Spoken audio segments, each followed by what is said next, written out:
malam untuk semua yang boleh hadir. Terima kasih untuk waktu Tuhan bagi kita ibadah di sore hari di Ambon waktu sudah malam. Terima kasih untuk Bapak Pendeta Nus Liur yang boleh membawakan kebenaran firman Tuhan di malam ini dalam ibadah lewat Zoom. Biarlah firman yang oleh Pendeta Liur hari malam ini menjajarkan bagi katong semua. Terima kasih Bapak Pendeta untuk waktu yang Bapak Pendeta siapkan dan biarlah firman ini menjadi berkat bagi kami. Terima kasih Bapak Pendeta. Waktu untuk beribadah kita silakan Bapak Pendeta untuk memulai. Terima kasih.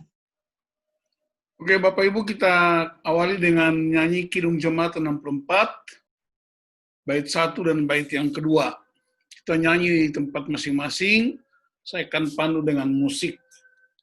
Kidung Jemaat 64, bait 1 dan bait yang kedua.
Berdoa. Ya Tuhan, kami bersyukur sore dan malam hari ini keluarga besar Ika Beloma, Ikatan Keluarga Lounusa Ma'atita Amahei, di berbagai tempat beribadah melalui Zoom online. Bapa hadir nyatakan kuasa-Mu dan semua boleh mengalami kebenaran firman Tuhan. Urapi hamba-Mu, berkati seluruh fasilitas teknologi yang kami gunakan. Dalam nama Tuhan Yesus Kristus, kami beribadah kepada-Mu. Haleluya. Amin. Bapak Ibu, tema kita ialah kemerdekaan yang sejati, dan saya milih dari kitab Keluaran. Mari kita buka Keluaran 3 ayat 14.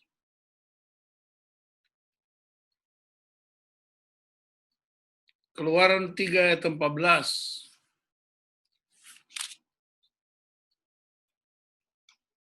Saya harap semua bisa ikuti.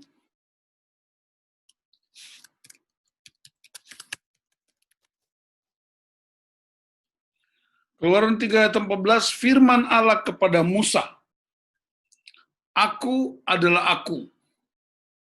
Lagi firman-Nya, beginilah kau katakan kepada orang Israel itu, akulah aku, telah mengutus aku kepadamu. Ini ayat yang secara bahasa Indonesia orang bingung karena bahasanya aku adalah aku, mengutus aku kepadamu, kata Tuhan kepada Musa.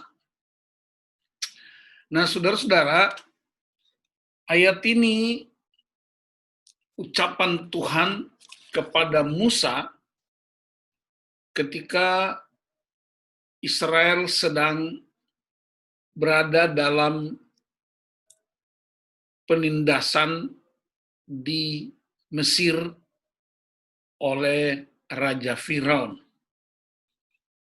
Dan sangat lama mereka mengalami penjajahan. Kita pernah sebagai bangsa dijajah oleh Belanda, dijajah oleh Jepang, juga oleh Portugis. Jadi, tapi secara fisik kita tidak alami karena kita lahir setelah zaman kemerdekaan. Tapi orang-orang tua kita pernah mengalami begitu kuatnya penindasan. Jadi memang hidup di dalam penindasan itu sakit sekali. Nah, orang-orang Israel berada di bawah namanya The Great King atau Raja Besar, yaitu Firaun, selama kurang lebih 450 tahun. Dan itu seluruh haknya dicabut. Israel tidak mengalami kebebasan, mengalami penindasan yang begitu hebat. Tetapi, oleh karena mereka terus berseru-seru kepada Tuhan, maka Tuhan turun untuk melepaskan mereka. Kita lihat Keluaran 3 ayat 7. Mari buka ayat 7 dan 8. Dan Tuhan berfirman, aku telah memperhatikan dengan sungguh kesengsaraan umatku di tanah Mesir, dan aku telah mendengar seruan mereka yang disebabkan oleh pengerah-pengerah mereka. Ya, aku mengetahui penderitaan mereka. Sebab itu aku telah turun untuk melepaskan mereka dari tangan orang Mesir dan menuntun mereka keluar dari negeri itu ke suatu negeri yang baik dan luas, suatu negeri yang berlimpah susu dan madunya, dan seterusnya. Jadi saudara-saudara, Bapak Ibu, perhatikan, Tuhan mendengar seruan. Ingat, Tuhan mendengar seruan umat yang menderita. Dia tidak hanya mendengar, tapi dia turun untuk melepaskan mereka dari Mesir. Tidak hanya turun dan melepaskan, tapi membawa mereka masuk ke tanah perjanjian. Jadi, Israel dibebaskan dari the Great King, dibebaskan dari kekuasaan Raja Besar, Firaun, melalui sejumlah peristiwa. Kita tahu peristiwa-peristiwa itu, sejumlah tulah.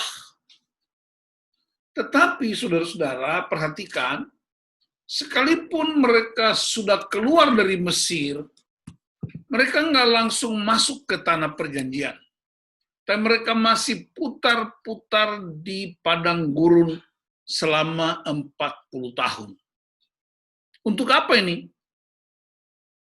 Karena tadinya mereka adalah budak. Mereka berada di bawah kekuasaan Firaun. spiritnya, rohnya, bawaannya budak.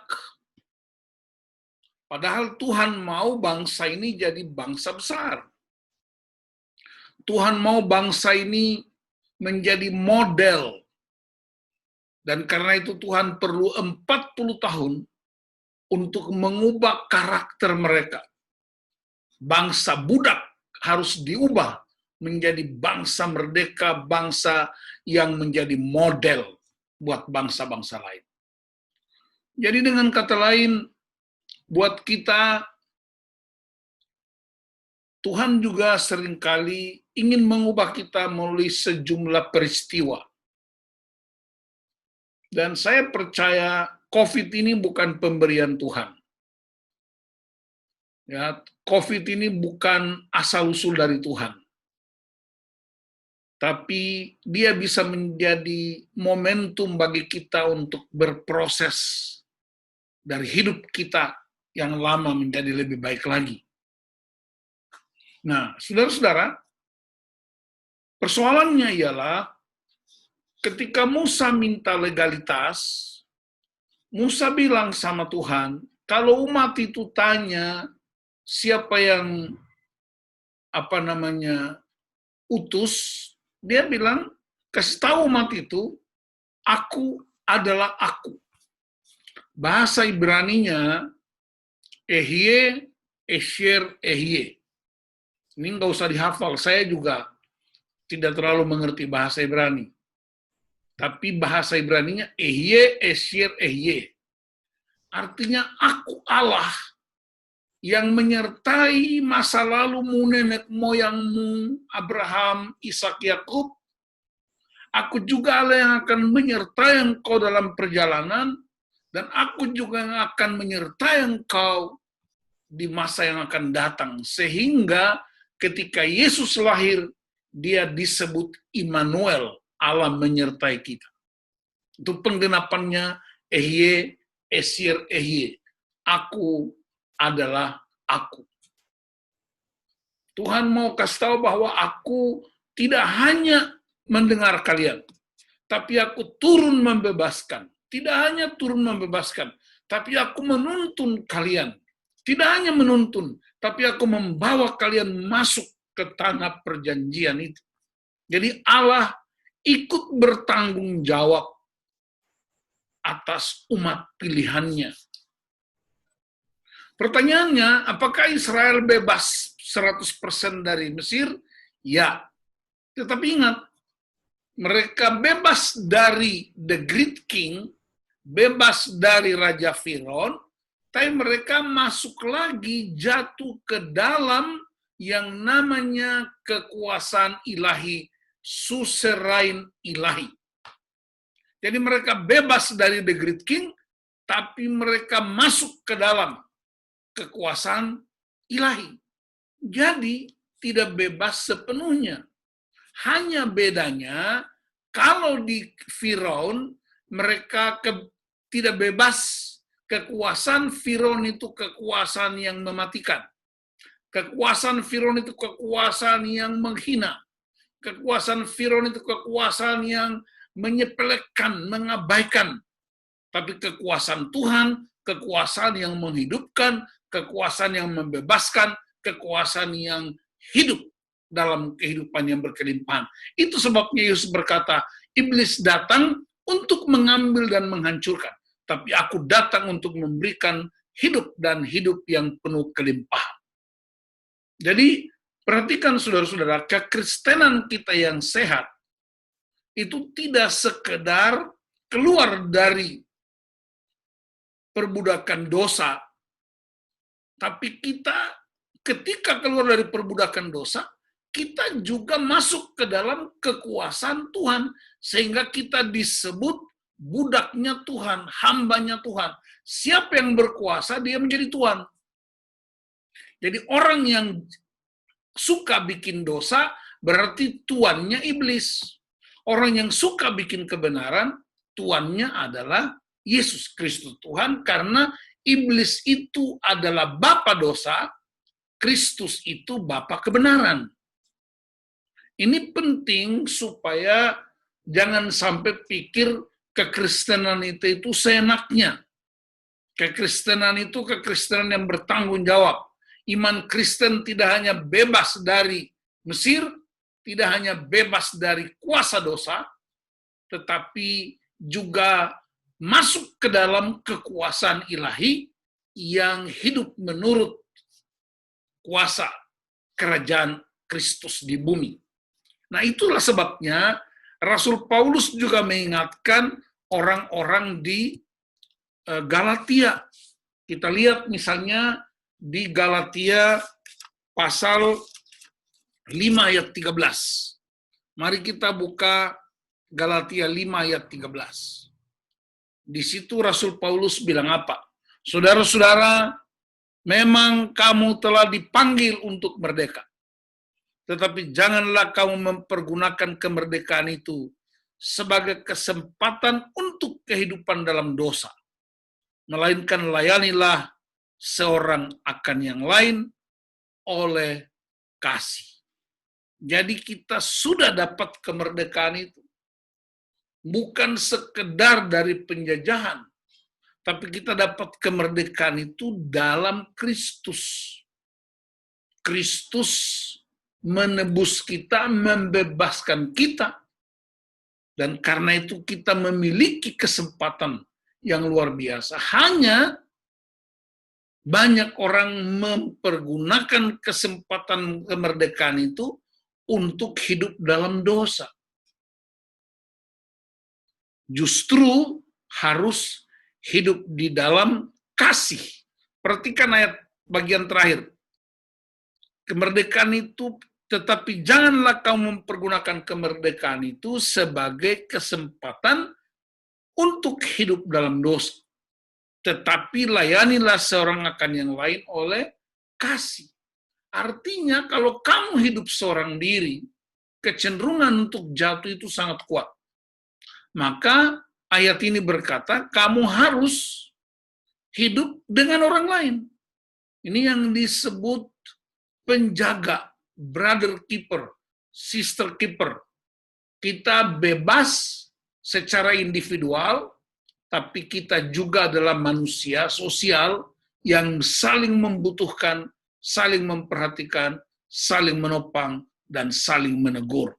Itu yang disebut kemerdekaan sejati, itu kita tidak bebas untuk diri kita sendiri. Tapi kita bersedia untuk juga hidup bersama dengan orang-orang lain. Juga Rasul Petrus mengatakan itu dalam 1 Petrus 2 ayat 16. Mari kita lihat 1 Petrus 2 ayat 16. Hiduplah sebagai orang-orang merdeka dan bukan seperti mereka yang menyalahgunakan kemerdekaan itu untuk menyelubungi kejahatan-kejahatan mereka, tetapi hiduplah sebagai hamba Allah. Tadinya hamba dosa, sekarang kita dibebaskan menjadi hamba Allah. Sekali lagi saya ingatkan, siapa yang berkuasa, berarti yang dikuasai adalah hamba. Kalau kita bikin dosa, kita taat kepada iblis, karena iblis adalah bapa dosa. Kalau kita taat kepada firman Allah, kita taat kepada Kristus, karena Kristus adalah Bapa kebenaran. Nah, pertanyaan sekarang, Bapak Ibu, Saudara-saudara,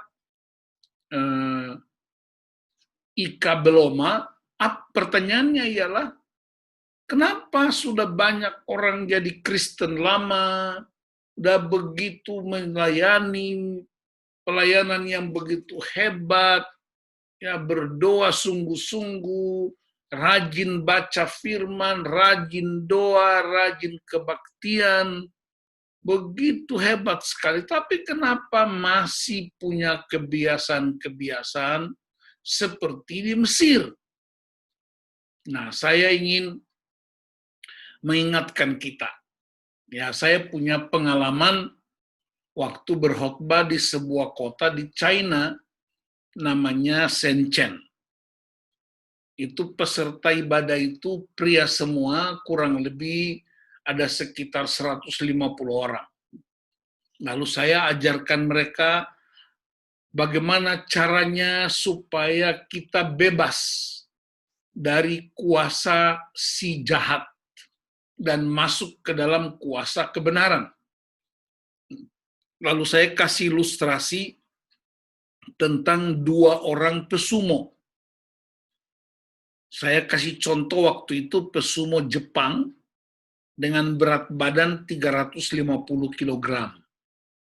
Lalu pesumo dari Cina itu berat badan 100 kg. Lalu saya tanya, kalau pertandingan dimulai, siapa yang menang? Mereka semua berteriak, Cina yang menang. Padahal pesumo Cina itu 100 kg. Karena pesumo itu dia mengandalkan kekuatan fisik. Pesumo Jepangnya 350 kilo. Pesumo Cina 100 kilo. Tapi saya tanya lagi kepada peserta ibadah itu, kaum pria itu. Kalau Jepang 350 kilogram, lawan Cina 100 kilogram, siapa yang menang? Mereka tetap teriak, Cina menang. Sampai berkali-kali. Tapi saya mengerti kenapa mereka tetap mengatakan Cina menang, walaupun secara logika sebenarnya enggak. Karena mereka pernah dijajah oleh Jepang. Jadi orang kalau pernah merasa dijajah, itu bukan main kepahitannya. Mereka menolak apapun yang dikerjakannya. Nah, lalu saya balik ceritanya lagi. Saya menyebut 2 kota di Cina. Oke, saya mengerti. Sekarang saya tanya lagi. Kalau pesumo dari Guangzhou, masih di Cina juga, 350 kg, lawan pesumo Shenzhen, 100 kg. Siapa yang menang? Mereka langsung bilang Guangzhou, 350 kg. Karena sama-sama Cina. Artinya apa? Mereka menolak orang-orang yang pernah menjajah. Nah, sekarang saya mau kasih tahu kebenarannya. Pesumo 350 gram itu dia menang karena dia kuat secara fisiknya, tekniknya begitu hebat. Dia melawan yang 100 kg. Tetapi sekarang coba kita ambil kesempatan yang 350 kg itu disuruh puasa. Tidak usah dikasih makan 1 minggu. Tidak usah latihan, tidak usah bikin apapun. Lalu yang 100 kg itu dikasih makan yang bergizi, latihan yang cukup, istirahat yang cukup. Pas 1 minggu kemudian, mereka naik ke panggung. Percayalah, yang menang itu yang 100 kg. Karena dia punya kekuatan dan teknik yang hebat.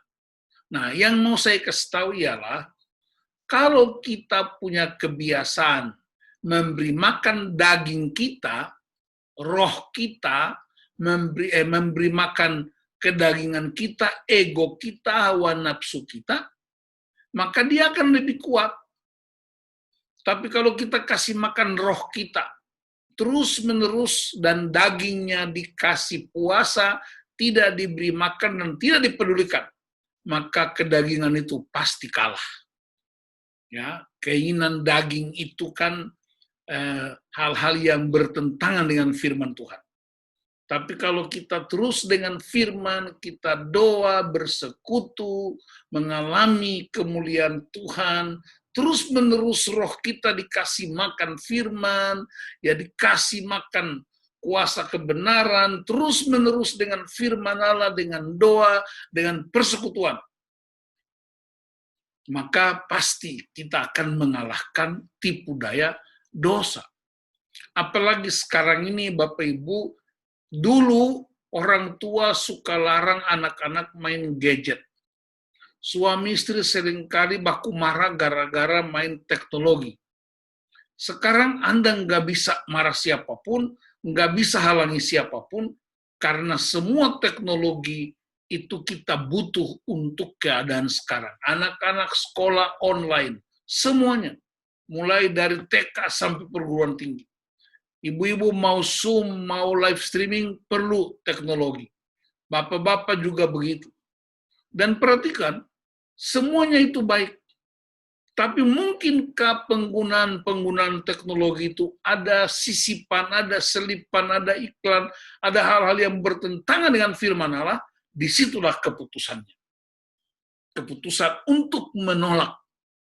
Karena kita sudah terbiasa dengan kebenaran-kebenaran yang membebaskan kita, kebenaran-kebenaran yang memulihkan kita.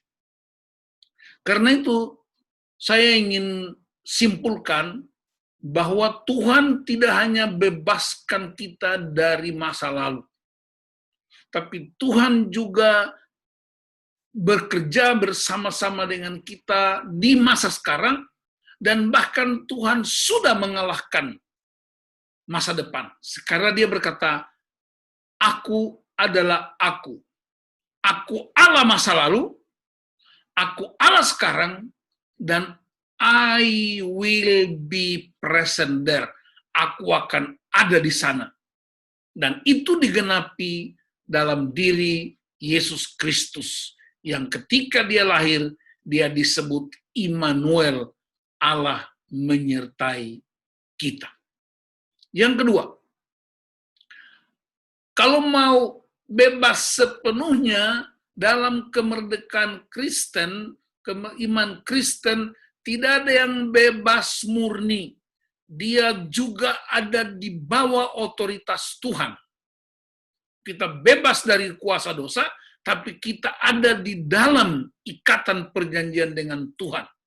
Hanya bedanya, ketika kita di dalam Tuhan, kita bebas mengekspresikan iman kita untuk hidup benar, tapi juga menolong orang lain untuk hidup dalam kebenaran. Kenapa? Karena Kristus datang juga untuk orang lain. Maka kita juga harus menjadi Kristus bagi orang lain. Anda tidak bisa diam, Anda tidak bisa membiarkan apapun. Contoh paling praktis. Ya, kenapa kita mesti pakai masker? Karena kita tahu istilah, maskermu menyelamatkanku, maskerku menyelamatkanmu. Jadi, kita hidup dalam keadaan di mana semua orang saling membutuhkan dan saling menopang. Yang ketiga, kasih mati semua keinginan daging kita. Jangan beri kesempatan. Jangan klik sana-sini yang tidak sesuai firman Allah. Jangan mengucapkan kata-kata yang kotor dan semua yang menghina. Tapi isilah roh kita dengan firman, dengan doa, dengan persekutuan keluarga, persekutuan bergereja. Itu akan membuat roh kita semakin kuat untuk mengekspresikan Kristus bagi orang lain. Tuhan Yesus kiranya memberkati Ika Beloma dalam memasuki hari-hari yang baru. Kita sedang merayakan 17 Agustus 2020 disebut 75 tahun. Dan saya mau ingatkan kita bahwa kekristenan tidak eksklusif, tidak untuk dirinya sendiri. Iman Kristen tidak untuk dirinya, tetapi iman Kristen untuk bangsa kita, untuk orang lain, untuk semua orang yang mencintai negeri ini. Kita hidup di Indonesia, mari kita berkati Indonesia, kita doakan Indonesia, kita doakan Ambon di mana kita tinggal, di kampung di mana kita tempati. Ingat, hari-hari ini banyak orang mengaku orang Indonesia, tapi dia menghina para pemimpin. Banyak orang mengaku tinggal di Indonesia, tapi dia menghina negara. Saya mau kasih tahu, itu yang disebut predator. Predator itu, dia tinggal di rumahnya, dia bisa tancap apa saja. Kalau nggak ada musuh lewat, dia makan rumahnya sampai selesai. Jadi mari kita tolak spirit predator. Jadi orang Kristen yang memberkati bangsa kita. Jadi orang Kristen yang memberkati pemerintah kita. Nikmatilah bangsa ini, karena kita dibebaskan dari kuasa dosa untuk memberkati bangsa ini. Tuhan Yesus memberkati Bapak, Ibu, Saudara-saudara untuk menjadi sungguh-sungguh merdeka sejati di dalam Kristus. Ingat, Rasul Paulus pernah dipenjara, tapi dia berkata, aku pemenang. Rasul Paulus pernah disiksa, dia berkata, aku pemenang. Mana mungkin orang di penjara menyebut diri pemenang? Mana mungkin orang disiksa menyebut diri pemenang?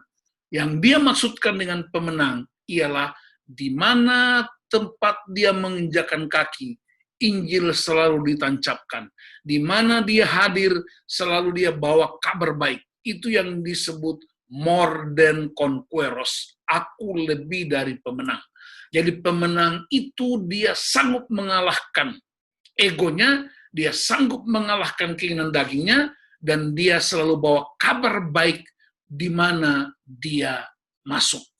Tempat dan kota di mana dia masuk, selalu dia beritakan Injil Kerajaan Allah. Bahkan di dalam penjara pun, dia beritakan Injil Kerajaan Allah. Itu yang disebut kemerdekaan sejati. Kemanapun kita pergi, kabar baik menyertai kita. Kemanapun kita pergi, kabar baik itu diberitakan. Dan karena itu, sebagai anak-anak Tuhan, mari kita benar-benar merdeka sejati dengan cara menyampaikan kabar baik kepada orang-orang lain. Tuhan Yesus memberkati semuanya. Haleluya. Amin. Mari kita berdoa. Bapa, terima kasih untuk ibadah Ika Beloma sore dan malam hari ini. Firman-Mu hamba serahkan kepadamu. Kami percaya Yesaya 55 ayat 11. Firman Tuhan yang diberitakan tidak akan pernah kembali dengan sia-sia. Dan karena itu berkati pengurus dan seluruh umat-Mu secara khusus yang hadir pada malam hari ini. Dan mereka boleh mengalami Tuhan. Kemuliaan hanya buat Engkau. Di dalam nama Tuhan Yesus Kristus, kami bersyukur. Haleluya. Amin.